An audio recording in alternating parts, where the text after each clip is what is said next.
नमस्कार, मी बालाजी गाडे पाटील, जिल्हाध्यक्ष नांदेड युवक काँग्रेस।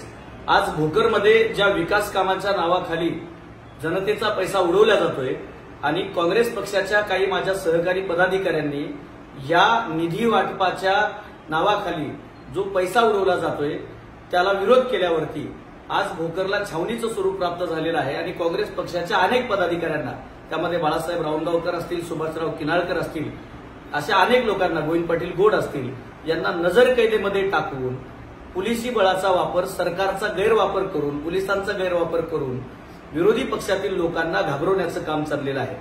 42 किलोमीटरचा रस्ता दुरुस्त करण्यासाठी तब्बल 550 कोटी रुपये नेमके लागतातच कसे याचा हिशोब सरकारनं दिला पाहिजे, माजी मुख्यमंत्र्यांनी दिला पाहिजे। आणि ही दंडेलशाही, ही अरेरावी काँग्रेस पक्ष सहन करणार नाही।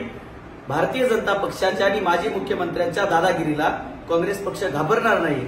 या दंडेलशाहीचा मी युवक काँग्रेसचा जिल्हाध्यक्ष या नात्याने विरोध करतो, निषेध करतो आणि येणाऱ्या कालखंडामध्ये जेवढे विकास कामं आज बॅनरवरती दिसतायत त्या प्रत्येक विकास कामाचा हिशोब माजी मुख्यमंत्र्यांना, भोकर विधानसभेतील लोकांना, जनतेला द्यावा लागेल आणि त्याचे इस्टिमेट काढून आम्ही जनतेच्या समोर त्याचं खरं आणि खोटं येणाऱ्या थोड्या दिवसामध्ये काँग्रेस पक्षाच्या माध्यमातून मांडू, या व्हिडिओच्या माध्यमातून सांगतो।